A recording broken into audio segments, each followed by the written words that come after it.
बताया गया कि हमारे नेता तो कपड़ा कुर्ता खादी पहनते हैं, फलाने के नेता सिल्क का पहनते हैं। हमने सारे साबुन देखे, बांदा जैसे सबसे पिछड़े इलाके में ताहिरा हसन, मैं अर्जुन सिंह जी के साथ गया, कांग्रेस के 5 बड़े नेताओं में से तो थे ही। राजीव गांधी के समय तो वर्किंग प्रेसिडेंट थे ऑल इंडिया के, ठीक। अंजीर का जूस में पहली बार जाना वहां, बताए बांदा में से तो अंजीर का जूस, लौकी का जूस नहीं मिले ठाकुर साहब के लिए।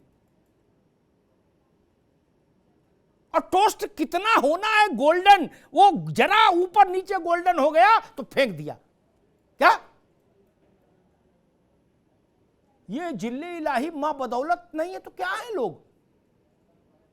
मैं तो मुगल बादशाहों के किस्से पढ़ता हूं, वो भी छोटे लगते हैं। ये आलम है रंगबाजी का, ये आलम है रंगबाजी का। भाई गांधी का वारिस ऐसे हो जाएगा कोई? मैं फिर निवेदन के साथ कहूंगा, लोहिया और गांधी के नाम का कवच धारण कर लेने से लोहिया और गांधी नहीं हुआ जा सकता। उनका फोटो जेब में लेके चलने से वैसा नहीं हुआ जा सकता। वो खैर विषयांतर हो जाएगा। हम महंगाई पर बात कर रहे थे।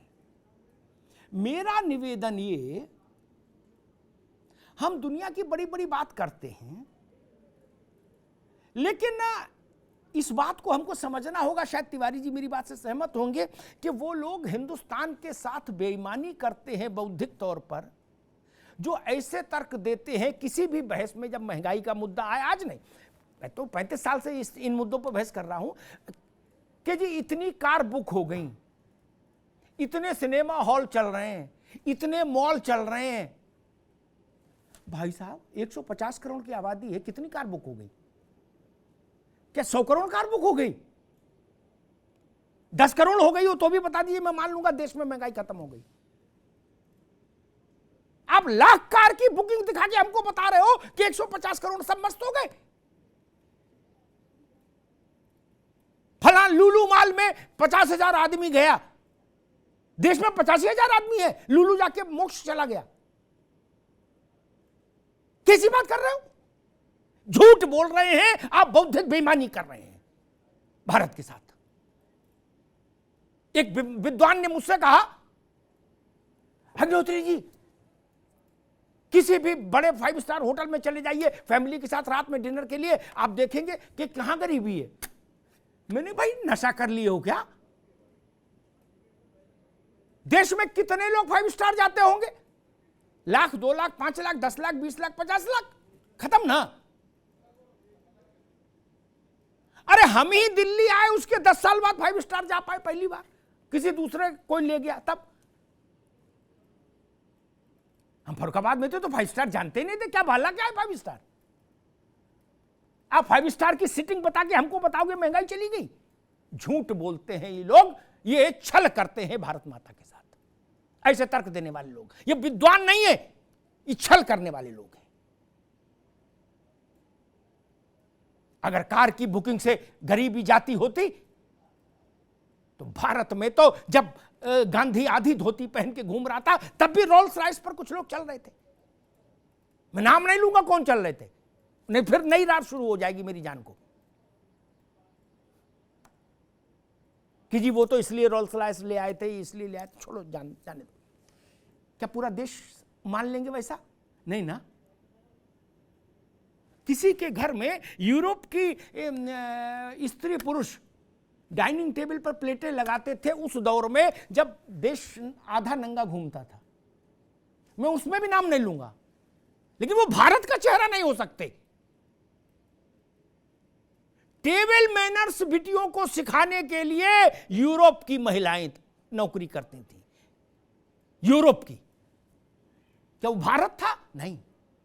वो भारत इसलिए नहीं था क्योंकि जब मैं पढ़ा तिवारी जी तो मैं अपने बैठने के लिए टाट लेके जाता था सरकारी स्कूल में। तो वो झूठे लोग हैं, मक्कार लोग हैं जो ये कहते हैं कि ऐसा है और वैसा है। गरीब के साथ छल है। बात पे मेरी मित्र शबनम जी ने कहा महंगाई हमेशा बढ़ी, ठीक बात है, मैं उससे इनकार नहीं करता। जो बढ़ गया सो घटता नहीं, ये भी मैं जानता हूं, सरकार भाजपा की हो, कांग्रेस की हो, किसी की हो। लेकिन मेरा प्रश्न ये, जेब में पैसा भी बढ़ना चाहिए उसी के अनुपात में। आजादी के दाम पर आलू नहीं मिलेगा यहां, ठीक बात है, सहमत हूं, सोना नहीं मिलेगा, लेकिन गरीब के पास उतने संसाधन हो जाएं तो फिर महंगाई का कोई मतलब, बड़े आदमी के लिए महंगाई का मतलब क्यों नहीं है? क्योंकि उसके पास उतने पैसा है। प्रियंका गुप्ता कभी पूछेंगे कि भाई 38 रुपए का ये दूध का पैकेट है आधा किलो का या 28 का है? बोले खुले पैसे तुम ही रख लो यार, कहां 2 रुपए कैसे कल ले जाएंगे क्या, बताइए।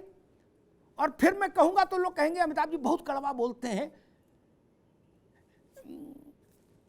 मीसम जेदी जैसे नौजवान लोग हैं, संसद को एडजर्न होते समय उसके पोर्टिको में आके खड़े हो जाइए। क्या मैं भारतीय लोकतंत्र का बहुत सम्मान करते हुए कह रहा हूं, ऐसी ऐसी गाड़ियां दिखेंगी तिवारी जी कि आपको लगेगा कि आप किसी वैश्विक ऑटो एक्सपो में आ गए। क्या वैश्विक ऑटो एक्सपो में वो लोग तय करते हैं कि महंगाई है कि नहीं है। मेरी पीड़ा ये है दोस्त, मैं समझे दी, मैंने देखी है 25 साल ऐसी गाड़ियां, 25 साल मैंने रिलीजियसली पार्लियामेंट कवर की, 25 साल, चौथाई शताब्दी। फिर आप उनसे कहते हो कि नहीं हमको भी गरीब मानो। भाई साहब कैसे मान लूं, कैसे मान लूं? आपके घर में घुसने से राजत्व दिखता है।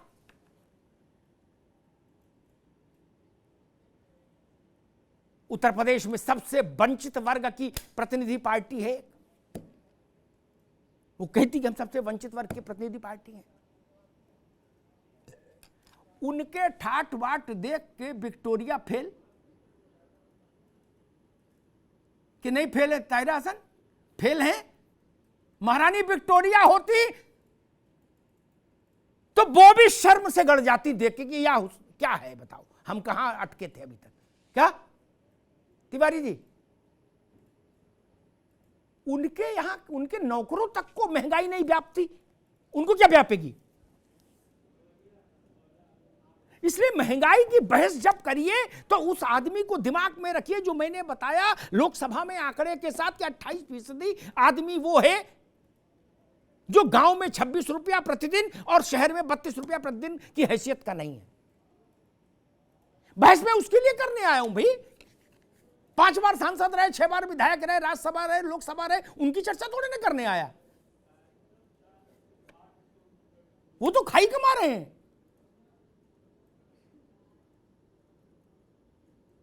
यही सबके पास मैं देख रहा था कि एक अगर मान लीजिए नेता को कहीं जाना है और वो पद पे नहीं है सरकारी, तो अपनी पार्टी के सरकारी पद वाले को जिसको जहाज ले जाना अनुमन्य हो उसको भी बैठा ले जाते हैं। क्या? ताकि सर टैक्स पेयर के पैसे से यात्रा हो जाए। आपकी जरा सी यात्रा 15 लाख, 20 लाख, 25 लाख रुपया टैक्स पेयर के ऊपर पड़ता है। क्या ये नहीं छोड़ सकते? रेगुलर फ्लाइट से नहीं जा सकते। मैं कहां कह रहा हूं दादा आप पैदल जाओ, ट्रेन से जाओ, बड़े लोग हो, लेकिन रेगुलर फ्लाइट से तो चले जाओ। और अब तो बिजनेस क्लास में भी जूस वूस मिलता है पीने को, थोड़े काजू वगैरह, तो शायद ननकू को अच्छा लगेगा। मेरी पीड़ा, मेरा स्वर, मेरी आंख वहीं टिकती है। मैं जब देखता हूं कि बच्चे कूड़े के ढेर में कुछ बीन रहे हैं तो मुझे बुलेट ट्रेन अच्छी नहीं लगती। तब मुझे बुलेट ट्रेन अच्छी नहीं लगती। वैसे अच्छी है, उस वक्त अच्छी नहीं लगती। पहले इनके लिए कुछ होना चाहिए था, फिर बुलेट ट्रेन आती तो अच्छा लगता।